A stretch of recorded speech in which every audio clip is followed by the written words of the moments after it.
D, if an ATM suddenly gave you, let's say, $1.6 million by mistake, how long would it take you to just blow it all? I mean, on tequila alone? We're previewing The Glitch, the story of Dan Saunders. That's on this episode of So Much Crime. So Little Time.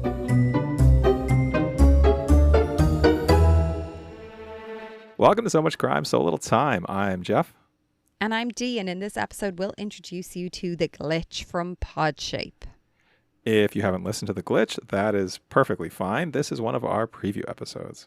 Here, we only discuss episode 1 and introduce the series. No spoiler for what's to come. And we'll also put a link to The Glitch in our show notes. In our next episode, we'll discuss the whole series, but right now, we just want to decide if this is a crime that's worth your time. Dee, before we get into the story, I think we have to do something very important, very special. Yes. One of my favorite things we do. Okay. Let's hop in the time machine. Let's do it. Jeff, February 2011. Where are you in the world? Where am I in February? I'm in Colorado. Okay. Yeah. Living the good life. Got 2 small kids. Got a dog. Love it. Amazing. Some number of cats. Amazing. Yeah. Living the life. Where are you? I was in Dublin, finishing up my teaching degree. So I have a song, but do you want to do a movie or what do you want to do? Go with your swan. Your swan. Go Swang? with your Okay. song. My swang is a song. So from February 2011, this was the #1 song. This song hit #1 in 15 countries. One of them was probably Ireland, although I failed to write that down this time. And I'm just going to jump into the lyrics. Let's do You it. ready? Mm-hmm. Easy come. Easy go. come. Easy go. Wait. Oh, shit, I know this one. Do you? Yeah. That was 4 words. Can you get it off of 4 words? Yeah. I think you do know this. I think do. you're right. I know. Fuck. Bea is currently putting herself back in school, right? Getting your teaching credential. Is that what you're doing? It's in college, yeah. In Dublin. Dublin's Probably fair city. pints of Guinness all about the room. Spent Can't potatoes. drink that stuff. Spent potatoes. That's all we could afford back then. Shamrocks literally everywhere. Bono is sitting in the corner playing with his hat. Beside James Joyce. Shite. Is it like, it's not Usher. No. Do you want the first line of that was the first line of the first verse. I could give you more of that. I could give you some of the pre-chorus or the chorus. Can you first line the chorus? I'd catch a... Grenade is the name of Yes. the song. That is the name of the song. Bruno Mars? Sung by Bruno Mars. Yeah. All right. Yeah. 3 quick Bruno Sure. Mars trivia questions. Mm-hmm. Bruno Mars' real name is, I presume you don't know this. That's not the question. No. Peter Hernandez. He got the name Bruno from Bruno Sammartino, who's a wrestler. Where do you get the name Mars from? The planet. Yes, that's actually that's correct. Because Is it? when he was younger, girls told him that he was, quote, out of this world. So he decided to pick a planet for his last name. All right, that was question 1. Question 2. I love how that's like the least modest thing you could be like, well, girls tell me I'm out of this world, so I'm just going to pick a random planet for my stage name. Like, it's just so... I mean, this tracks with what we know of Bruno Mars, doesn't it? I know, but it's just so funny. Okay, go on. But wait, it gets better. It gets better. When he was 4 years old, 4, Bruno Mars started performing as an impersonator of which singer? This is multiple choice. Unless you know the answer. Do you know the answer? Michael Jackson. That's one of the choices. Do you want to hear the other 2 or do you want to go with Michael Jackson? Michael Jackson. I think I read that before. That is incorrect. Oh. The correct answer is Elvis. Huh. Yeah. Although he was a huge Michael Jackson fan. So, all right, last question. When Bruno was 15 years old, He had a crush on his teacher, Oh. who was over twice his age. Mm. And he gave her a love letter along with a memento in it. I have choices here for you. Cement. Sorry. Was it his mother's ring, a dead mouse, or a mix CD of his own songs that were all about her? Oh, a mix CD, obviously. His mother's ring. Oh, I'm fucking glad it wasn't a dead mouse. His mother's ring that he had stolen from her. The teacher then proceeded to tell his mother and gave the ring back. Turns out that they didn't end up together. I'm glad. It's nice to hear of a teacher who doesn't go for that, isn't it? This isn't what this podcast is about. Yeah. All right. That was my song Yes. trivia for you. Love it. Okay. Are you ready for what I have in store for you? Things have gone a little bit awry for me in my time machine today. So you have to bear with me. I went down a weird rabbit hole. So the movie that was at the top of the charts in Australia at this time was... have you any guesses of what movies might have been top of the charts? Was this probably wasn't movie going for you guys if you had two young kids? No, I don't think this... Well, other than maybe like a kid's movie. Definitely not a kids movie. This was a ballet movie. Was it Black Swan? Yeah, Black Swan. So this is in Australia. Don't actually know. Didn't check if this was like what was going on in America at the time. But so we're in Australia. So I decided to take it from Australia. So it was in Australia from the 2nd of February, end of January up until the 16th of February. Black Swan was top of the charts there. And so, I think we've discussed Black Swan before as a movie. So I'm not going into any like trivia. I do have like one funny thing that I wanted to ask you if you knew about it. But then I'm going in a totally different direction with this segment. We'll see how it goes. Okay. First thing is, the kind of story about it. Natalie Portman is the ballet dancer. And basically there's this other dancer and she sees herself in this other dancer and she thinks the other dancer is trying to take her place the whole time. And there's this whole I've not thing. seen this movie, but yes, I know the basic story. It's this whole like premise of it, right? And when I was reading about it, there was a lot of talk about this whole doppelganger motif going through it. Which I hadn't heard of it before. So I was like, oh, that's interesting. Haven't heard of that before. So park that for a sec. We're going to come back to doppelganger motifs. Before we do that, I want to ask you a quick trivia question to see if you can do this. I thought this was funny. Natalie Portman, while Natalie Portman was shooting for Black Swan, she sustained many injuries. Lots of delays in production because she was dancing. She kept getting injured. Most commonly, she kept injuring her left toe. Yeah, that sounds so she right. kept having it to be restrapped. So the cast and crew would have to wait. This kind of delay was so frequent, it was called Natalie Portman's left toe delay, which was later shortened to what? Was it portmanteau? Did we do this already? No, but I like the word portmanteau, so... it is portmanteau. That's amazing. Love that. I know. I love that you got that. Also, side note, Natalie Portman lost 20 pounds to look more like a ballerina for this movie, but like, Jesus Christ. Okay. So, the doppelganger motif. I was like, so interesting. Like, the idea of doppelgangers, I think, is really interesting. I presume you know what a doppelganger is, Jeff. Mm-hmm. Yeah, like a double. Okay. So I was like, there's something here. Like, we could do something with a doppelganger. And I was like, what could we do? And I was like, oh, I have an idea. So I took this. What's this, Jeff?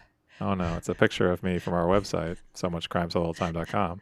Okay. So I was like looking online, being like, how do I find doppelgangers for our faces? Like, how do you use a photo and take a doppelganger? And so it was like, well, you can just use your like Google search, because Google has like this image search and you can like be like, look at this image and whatever. So it was very funny. So I was able to like put your image in of your face, and it's kind of funny because you can ask about it. So you know the way it does suggestions? There was all these suggestions coming up. Like one was like your face plus career. One was like, is he married? Where is he from? What is his name? Political party, education, net worth. It was very funny, right? So all these like options are coming up. So I was like clicking on loads of them. Now a lot of them had like nothing was coming up for them. Like there was no results back. But some did have results back. So for education, apparently you are this guy whose first name is Jeff. Look, first name is Jeff. Anyway, he's from Boulder County. Which is where I was in 2011. Stop it. Yeah, in Colorado, Boulder County. That's where I lived. It's the internet, D. That's really weird. It knows too much about us. No, but there's a picture of this guy. It says that you and him are the same person. Oh, that's not me. That's some other guy. I know. I was not a coroner in Boulder. I know. No, I know this, but that's so weird, isn't it? That is super weird. So it tells me all about this. And then the other one that it said was when you say your political party, it said you are, oh yeah, same guy, same dude, says you're a Democrat and you're this same dude. But when it said your, what was this one? Education background, it says you're this other guy, Robert Mayer, who lives in Florida. I mean, I was born in Florida, but that's not me. No, and he's been married for 13 years and has 4 kids. You don't have 4 kids. Not that I know 11, of. 7, 5, and 2. Anyway, pretty sure. How freaked out are you about that? Do you hate that I did that? Okay. It's a little weird. Anyway, I took my photo then because I was like, Jeff's going to be like, wait a second, why did you just do mine? So I took my photo. I would have been upset if you didn't do you too. This is why I did it. So I looked up mine and there's a thing you can do with visual matches and yours didn't come back with anything. Mine came back with our frickin' website. What?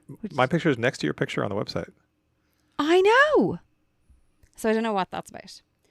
And then in the all section, mine comes back with my bio from our website, but yours didn't. Okay. But yours didn't. Well, I try to keep a low profile. I want a low profile. Well, too bad. Anyway. Too bad. Okay. This is episode 135. Yeah, nothing came back for me on any of the other things. I tried to find like doppelgangers for me. Like I got no hits for anyone looking like me. So apparently there's nothing. But you've no got doppelgangers? Apparently not.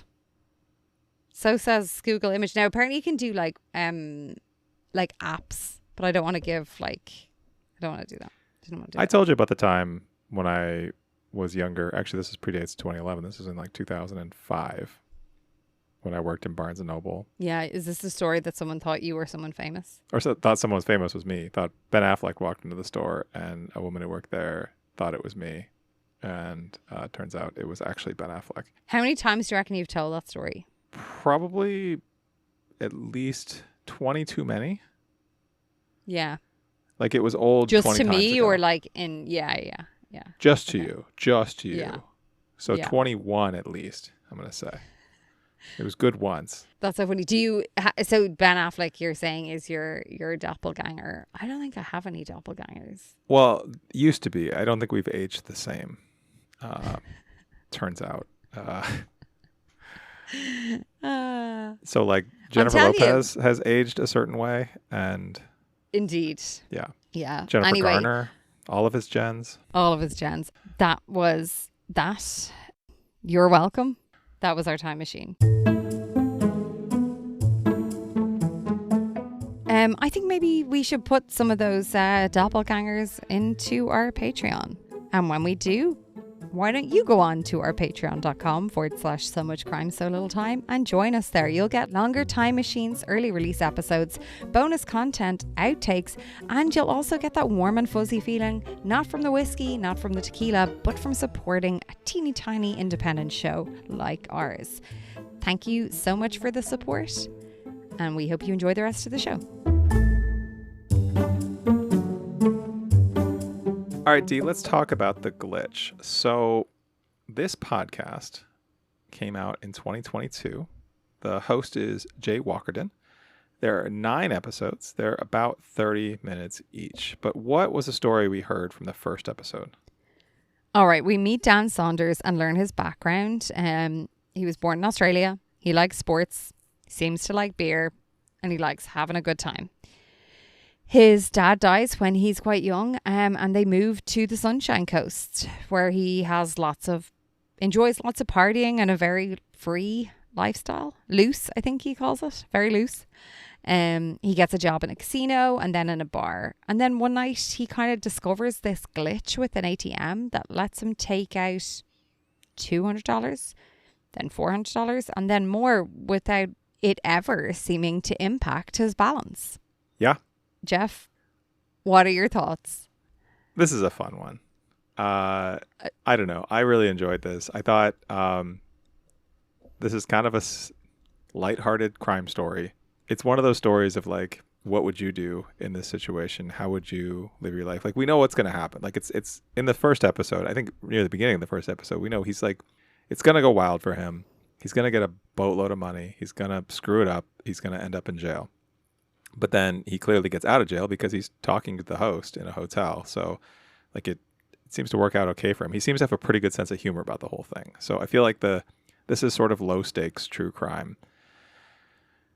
Although there's also a note at the beginning where the host acknowledges, like, some people debate, is there even a crime here? Like, did he actually do anything wrong? Like, the bank seems to have thrown this money at him, and it's really, he just took the money that was given to him. What do you think? What were your initial take on the vibes of this? So initially when I started hearing Dan speaking, I was a bit like, oh, I don't know. He feels a little bit too like, I don't know, like casual about the whole thing. But I think what got me was when the host said, look, I know he sounds like a knob, but basically there's no way you're not going to love him by the end of this podcast. And I was like, okay, yeah, like say that up front, and I get that. He's just being really honest and really blunt, and he's like, I didn't care about education, I didn't care about basically anything. I'm just trying to enjoy myself, and look, like, life's too short. I have some qualms about the whole there is no crime here, but why? Well, there's a moral like issue here. There's an ethical issue, really, isn't there? Yeah. No, there's a crime here for sure. I would not bring you yet another podcast that didn't have a crime of some kind. We're not relitigating Broomgate.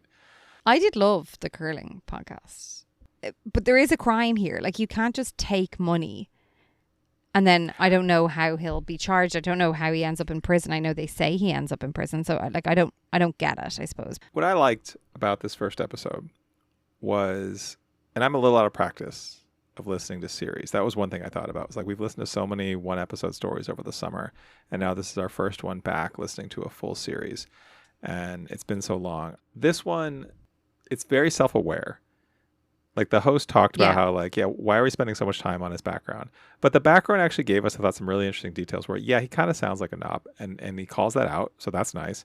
But then we also get some really nice contextualizing details about who this guy is, like from the dad dying story, which is really sad and tragic. But the other story that's told right before that about his first crime, where he sort of innocently steals a bedspread that his mother said she wanted but couldn't afford in the moment, and he just kind of like walks out of the store with it.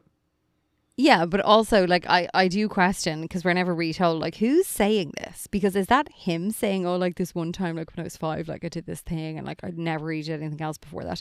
And also, you know, there was this other snippet you hear of, oh, like, I got rich, and, like, I used to, like, pay for other tables and, like, leave really large tips and, you know, blah, blah, blah.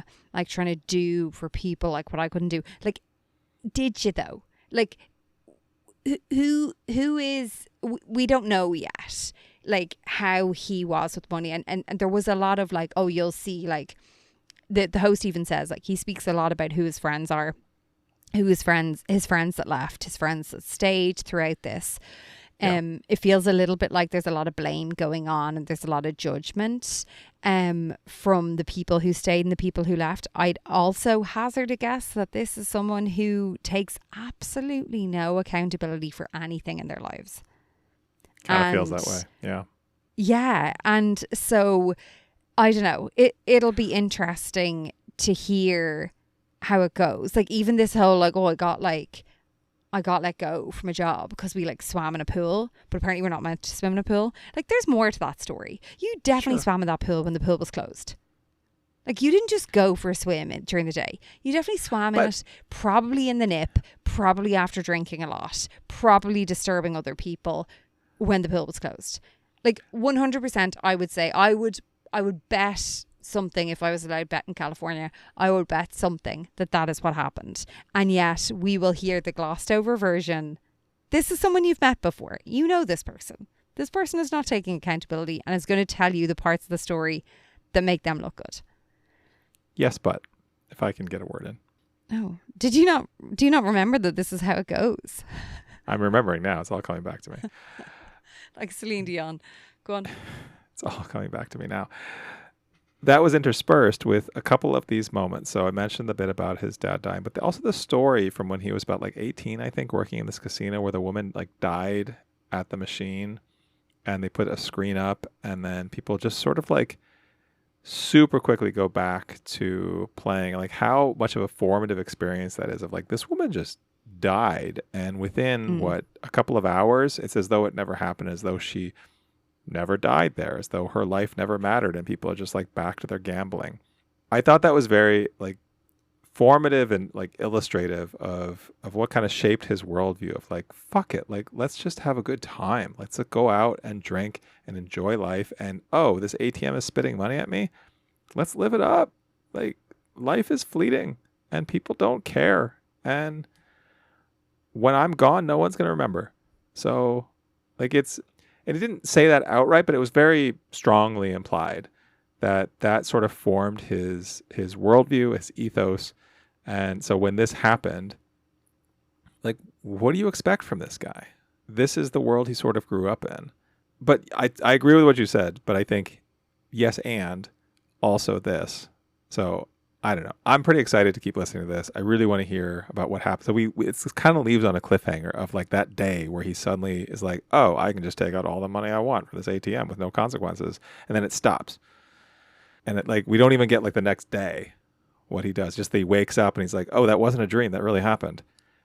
I know. And you know, the other part that I don't think like that I'm really intrigued about is they've kind of just left it in there about the joint account. The joint account with his girlfriend, fiance, yeah. Fiance. Like, is she going to be held accountable for some of this? Yeah, I want to know more about Belle and what her role in all this is. Really curious about that. Really curious. So it's going to be interesting. I don't disagree with a lot of what you said. I think there's a lot of formative stuff going on here, and I also don't agree with the fuck it, life's too short attitude. Jeepers, now of all times to be having that attitude about stuff makes a lot of sense to me. I think. But I just feel like some of what I feel like we sort of need to question some of what is being put in front of us. And then also, I think we need to enjoy this podcast for what it is and what it's being presented as, which is an enjoyable, not crimey true crime podcast. Nobody has died, and we're told that at the start. Nobody is being harmed personally. Just the NAB, National Australian Bank. But who cares about a bank? Yeah, they've got. Did you enjoy the Hasselhoff and his Macca's bag? I thought that was so funny. What was the bag thing? I didn't understand the bag thing. Macca's, like McDonald's. McDonald's. He had cash in a McDonald's bag? Yeah. David in Hasselhoff. A Macca's bag. Yeah. All right. I actually Googled Macca's bag and nothing came up. I thought I was mistyping. A lot of, in Australia, there's a lot of, I think we've discussed this before, there's a lot of abbreviation, like an ambulance is an AMBO, a fire engine is a FIRO. Yeah. Like but I didn't know this one. McDonald's, Macca's. Okay. Because the host called that a Macca's bag? Really? The Hoff?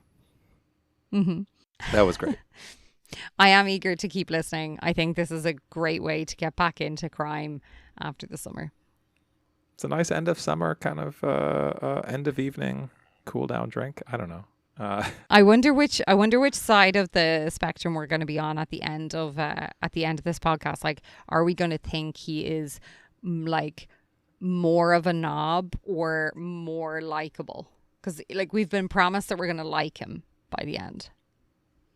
Can I ask? So I like him already. One last question for you before we find out what he did. You suddenly find yourself with $1.6 million. What's the dumbest thing you buy right away or spend it on? Dumbest thing. Not first thing. Dumbest thing. Oh, God. Like, as in that I would think is dumb or that other people would think is dumb? Either way. Don't care. Oh, shit. I don't know. I mean, 1.6 million, you wouldn't even get a shack where we live. Oh, yeah. You took that to a dark place. I know. Maybe just buy a shack. Be like, oh, it's all gone now. And I still need to do the tear down and reno. What would you buy? Would you buy like Warriors like courtside tickets or something? I would buy Warriors courtside tickets. Yes. Yes, I would. No. You know what I would get? I would charter a plane to fly somewhere. A private jet. That's real dumb. What a waste of money. But man, what a waste of money. Would you not go first class? I think I'd go first class somewhere. Better than first class. No. Have you seen private planes? They're real nice. I know, but they wait for you. You don't have to go through all that airport shit. But I feel like they're less safe. Who cares? You're living a good life. Comfortable seats. Like, going down, but you're comfortable. You're not. Okay. Anyway. All right. Very excited to listen to this. Can't wait. Looking forward to our recap.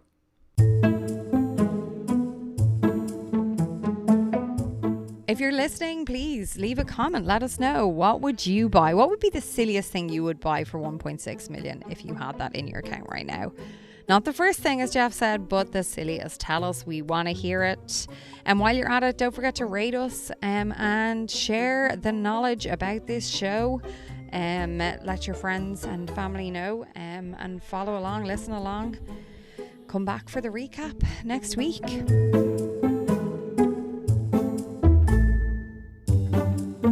Next time, how did Dan Saunders blow through all that money so fast? And how did it all come to an end? We are recapping all of the glitch. That's on the next So Much Crime. So Little Time. So Much Crime, So Little Time is a production of MimeGov Media. The executive producer is Paxton Calariso. Our associate producer is Blythe Ty. Theme music was composed by Vyacheslav Starostin. If you haven't done it yet, please subscribe to this show in your podcast app. Don't forget to give us a 5-star rating and a review. Even better, tell your friends. To join the discussion, look for us on social media. Check out the show notes for all the links. Thanks for listening.